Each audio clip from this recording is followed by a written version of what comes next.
Hola a todos de nuevo, bienvenidos una vez más a Historiador al Rescate. Espero que estéis muy bien, espero que os guste mi canal, estoy recibiendo mucho buen feedback por vuestra parte, me estáis pidiendo bastantes vídeos, así que tengo tarea, me viene bien porque así me mantengo a tope y puedo sobrellevar la cuarentena de la mejor manera posible. Así que os doy las gracias por proponer temas, por seguir mis vídeos y a mis alumnos os doy las gracias por vuestros comentarios positivos que me decís y me transmitís que os está viniendo muy bien estos vídeos y que siga así. Así que muchas gracias. En el tema de hoy, dedicado a segundo de la ESO, vamos a hablar de algo muy relevante como son los movimientos migratorios. Lo primero, habría que definir qué es un movimiento migratorio, que a mí me suena a cigüeñas o aves salvajes, ¿no? Que van de un lugar a otro. Pues hombre, la comparación que os acabo de hacer no es tan estúpida como a simple vista pudiese parecer. Las aves hemos dicho que se van de un país a otro, ¿no? Según van llegando las distintas estaciones. Pues ocurre algo parecido con los seres humanos. La única diferencia es que el hombre no se mueve de un país a otro porque cambie de estación, sino por una serie de motivos que comentaremos a continuación. Por lo tanto, un movimiento migratorio, ¿qué sería? Pues el traslado de un conjunto de personas, de seres humanos, a otro país o a otra región. ¿Vale? Perfecto. A partir de aquí podemos hablar de dos categorías dentro de los movimientos migratorios. La primera categoría sería el emigrante y la segunda el inmigrante, ¿vale? Si me veis que hago movimientos raros con el cuello es porque tengo el cuello como si fuese de madera, ¿vale? Voy agarrotado, como Fernando Alonso. Parece que no tengo cuello. Así que perdonadme, ¿vale? Parezco Robocop. Bien, el caso de emigrante, ¿qué es? Pues un emigrante es toda aquella persona, ¿vale? Que se mueve de su lugar de origen, de su país, ¿vale? O región. Por lo tanto, emigrante es la persona que se mueve de su país o región, ¿vale? ¿A dónde? Pues a otro país o a otra región. Por ejemplo, un vasco que se mueve a Madrid o se mueve a Andalucía es un emigrante. Un portugués que vive en Lisboa y se mueve a París es un emigrante. Bien, ahora, ¿qué será un inmigrante? Pues un inmigrante será desde el punto de vista de aquellos que reciben a esas personas. Por lo tanto, para el señor de París, el señor portugués que emigraba a París es un inmigrante. Es decir, es toda aquella población, ¿vale? Que viene de fuera. Inmigrante. O para el ejemplo de la persona del País Vasco que emigraba a Madrid o emigraba a Andalucía, para un gaditano, por ejemplo, o para un sevillano, es un inmigrante. Lo que pasa que el término inmigrante, como es tan fuerte y yo creo que tiene cierta connotación negativa, ¿no? Depende también de cómo se diga en el contexto, pero es como un término muy, pum, muy pesado. Se suele utilizar sobre todo para gente que procede de otras naciones, ¿vale? Pues ya sea Francia, ya sea Italia, Portugal, que vengan, por ejemplo, para España, ¿vale? O de África o de cualquier nación.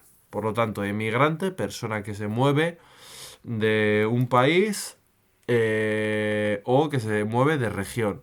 Inmigrante son esos emigrantes, ¿vale? Que llegan al país objetivo. Por lo tanto, para esa población, ¿vale? Los inmigrantes van a ser todos aquellos extranjeros que llegan a su territorio o todas aquellas personas fuera de su región que entran en su territorio. ¿Ok? Vamos a ver, movimientos migratorios, con esto ya claro, ha habido siempre y los habrá siempre a lo largo de la historia. Y por distintos motivos.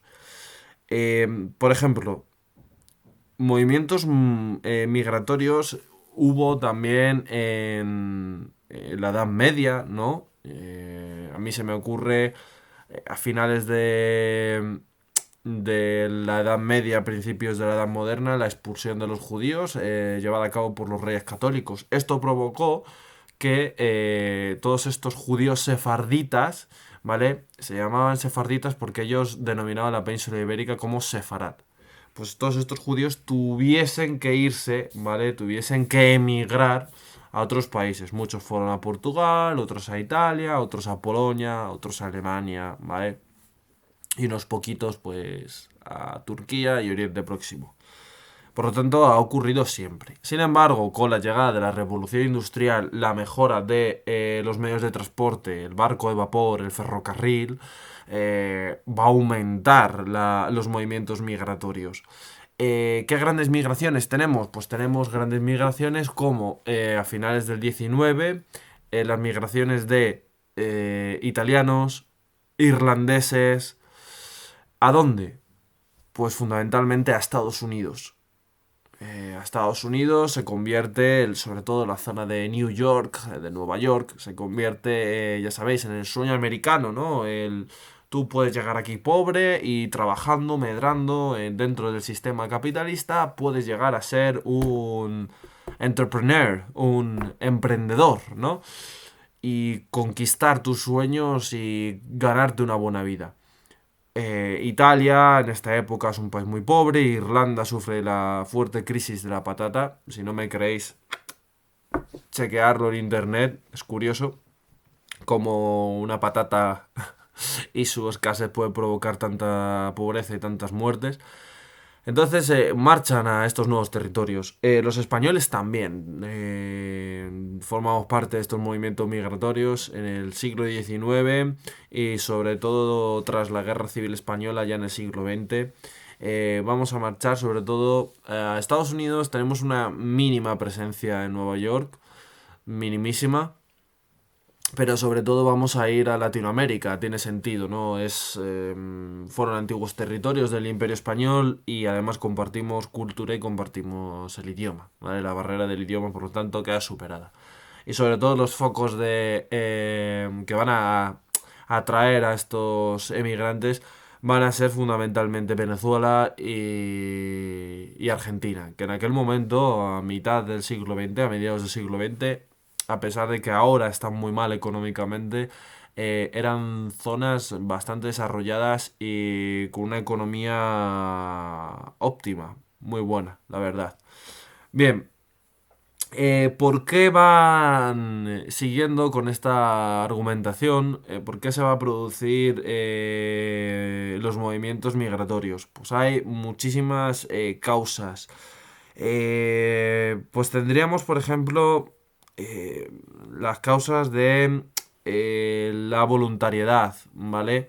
Es decir, me explico. Hay veces que la gente que sale de su país, ¿no? Que emigra de su país, no quiere emigrar. Entonces eso sería una voluntariedad forzosa. ¿Por qué se produce entonces? Os podréis pensar, ¿y esta gente entonces por qué se marcha de su país si no quiere? Pues porque se ven forzados a ellos. Una guerra. Lo estamos viendo con la crisis de los refugiados sirios, ¿no?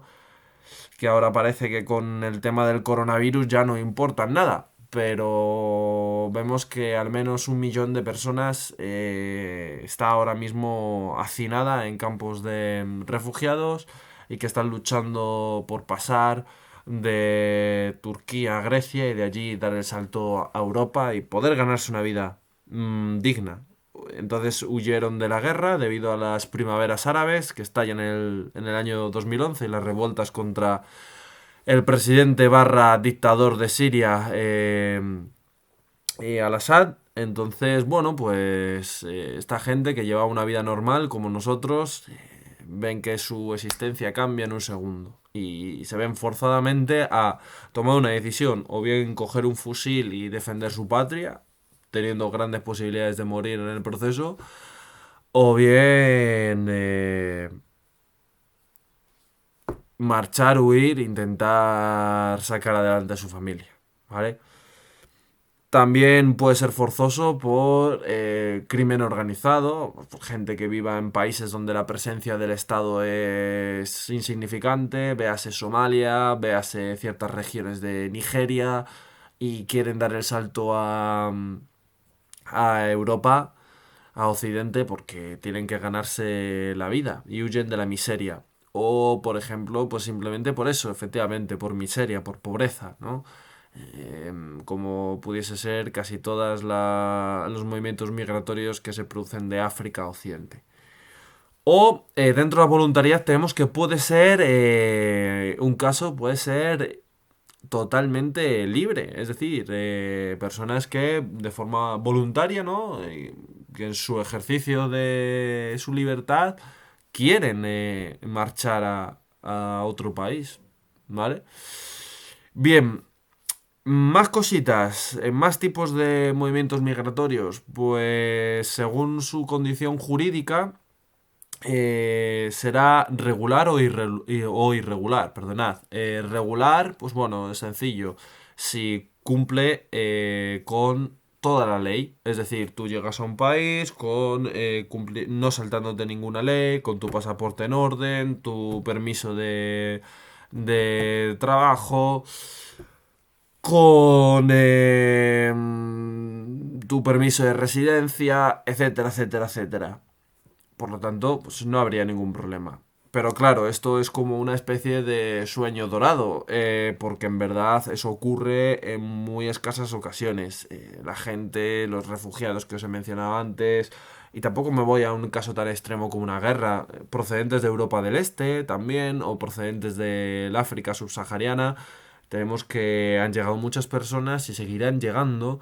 Gente que huye de países que están totalmente desestructurados y inmersos en una profunda crisis y tienen que huir de ese país. Entonces no van con lo opuesto. Ni no os imaginéis que llevan maletas, comida, como Paco Martínez Soria y vámonos del pueblo a la ciudad. No. Por lo tanto, obviamente no entran de una manera legal. ¿Vale? Entonces esta categoría sería de una manera irregular. ¿Vale? Después, más características de movimientos migratorios. Pues bueno, podríamos definir, por ejemplo, la duración. Pues si es una duración temporal o es una duración permanente. Si es temporal, pues imagínate, porque la propia palabra lo dice, te has tenido que trasladar porque tu padre está enfermo y resulta que tu padre vive en Cuba. Entonces tú te vas a quedar allí con mínimo, pues eso, 6 meses, un año. De forma permanente, pues te quedas ya de por vida viviendo en el país al que has decidido marcharte, ¿vale? ¿Algún elemento más que se me pueda ocurrir? Bueno, dependiendo del territorio, ¿no? Si es interior o es exterior. Es decir, si yo me muevo, emigro de una región a otra dentro de mi patria, ¿vale? O me voy salgo de mi país y me instalo, o, pues, si somos españoles y vivimos, pues, yo qué sé, en Madrid, Guadalajara, Barcelona, Valencia, nos vamos a vivir a Londres, ¿vale? Esa sería exterior. Interior y exterior, ¿vale? Bueno, dentro de las migraciones interiores en España, cabría destacar, antes de terminar el vídeo, el éxodo rural. El éxodo rural tiene lugar sobre todo a finales de la década de los 40, ¿vale? O a mediados de los 40, y se extenderá como mínimo hasta los años 60, la década de los 60. El éxodo rural consiste en los movimientos poblacionales que van del campo, ¿vale?, a las ciudades. Sería por lo tanto una migración como. Venga, espartanitos, Illuminatis, decidme. Si se mueven de la ciudad, perdonad, si se mueven del campo a la ciudad, el éxodo rural es una migración de tipo interior, ¿no? Vale, permanente o no. Permanente. Bien.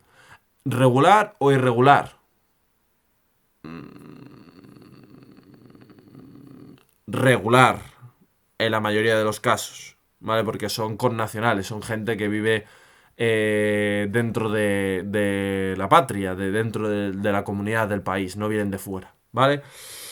Bien, y según su voluntariedad, forzosa o libre.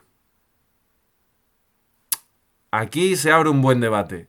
Puede ser forzoso porque, debido a las consecuencias económicas de la guerra civil, pues te ves obligado a abandonar el campo que solo te ofrece miseria para irte a la ciudad, que están creciendo en este momento, de la España franquista, en las décadas que os he mencionado antes, a mediados del siglo XX, vamos. Empiezan a crecer y hay puestos de trabajo, puedes ganarte la vida y ayudar a tu familia.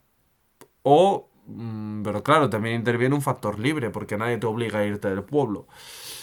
Ahí es un debate. En mi opinión, es totalmente forzosa, porque aunque sí, tú tengas la libertad para marcharte, es cierto que te vas obligado por las circunstancias, ¿vale? Unas circunstancias que además no dependen de ti. Bien, por lo tanto, el éxodo rural, recordar, es un movimiento migratorio de personas que van del campo a la ciudad y se produce en mediados de los 40, 50 y 60. España en esa época, las ciudades van a empezar a crecer muchísimo y muchas de estas personas llegan literalmente con una mano adelante y otra detrás y no tienen dinero para comprarse una casa, un piso. Por lo tanto, ¿qué va a hacer desde la España franquista? Pues bueno, pues van a intentar crear desde el Instituto de la Vivienda, que así se llamaba, edificios para como de protección oficial, ¿no? Ofreciéndoles un alquiler, una renta muy bajita para que se lo pudiesen permitir, pero aún así va a haber gente muy pobre, realmente muy pobre, que no tengan la capacidad de vivir de esas maneras, de esa forma humilde, ¿no? Y decente, y van a tener que, desgraciadamente, en torno a las ciudades, en los barrios, en el extrarradio, vivir en campos chabolistas. Se produce el fenómeno del chabolismo, sobre todo ya a finales de los 60, entrando en los 70 y 80. El chabolismo son, pues eso, una chabola. Creo que todos los que seáis españoles sabréis lo que es el término chabola. Es como una especie de casa totalmente improvisada, con chapa, madera, pues como una especie de cabaña, ¿no? Que desde luego hay chabolas yo lo he visto en algún reportaje que dices la leche, ¿cómo se la monta aquí esta gente? Pero por regla general no, son lugares, son infraviviendas, eso sería el mejor término, una infravivienda, es decir, lugares donde no se puede vivir en condiciones meramente higiénicas y humanas. Todos estos barrios chabolistas van a ser en los 80, se van a convertir en mercadeos de la droga, en zonas deprimidas y al final, poco a poco, ya a finales de los 90 y principios del siglo XXI, se irán eliminando paulatinamente y a esta gente se la irá integrando en distintos barrios, separándolos y dándoles otra oportunidad para vivir. Bien, eh, con este vídeo os quiero lanzar una reflexión, que quiero que me la hagáis por escrito. Ya sabéis, con una cara Word, el tamaño de la letra me da un poco igual, porque no es un trabajo como tal de investigación. Por lo tanto, bueno, mientras no me pongáis un 14-16, que os veo venir, pero sí que la extensión tiene que ser como mínimo de un folio de una cara de Word, como mínimo, de ahí en adelante, ¿vale? La reflexión que os lanzo es... ¿qué estamos haciendo nosotros desde Europa, ¿vale? Desde Europa Occidental, desde el mundo incluso, también podéis poneros desde la perspectiva de Estados Unidos, para acoger a esta gente, ¿vale? A las personas que tienen que huir de sus países y qué pros y contras tienen los movimientos migratorios, porque tienen ventajas para los países que los acogen, pero también inconvenientes, por supuesto. ¿Vale? Por lo tanto, ¿qué crees que estamos haciendo? Si lo estamos haciendo bien o mal, ¿tú qué cambiarías y por qué? Y sobre todo, ¿qué ventajas y qué inconvenientes ves que pueden tener los movimientos migratorios? ¿Vale? Bueno, sé que va a ser muy recurrente el tema del muro de Donald Trump, por supuestísimo, pero os quería comentar así breve y ya acabo, os lo prometo, que Donald Trump no fue el que creó el muro. El muro ya venía presidencias anteriores a él, como Bush, y fue completado por Obama, y claro, él quería terminarlo. Por lo tanto, fijaos cómo nos engaña un poco la prensa, ¿no? Y bueno, espero que este tema lo tratéis por favor con delicadeza, que siempre sé que este debate genera posturas muy enfrentadas y pensar que estamos hablando de personas que huyen de situaciones terribles y que son seres humanos y que son vidas, ¿vale? Y que empaticemos, que lo tratemos desde un aspecto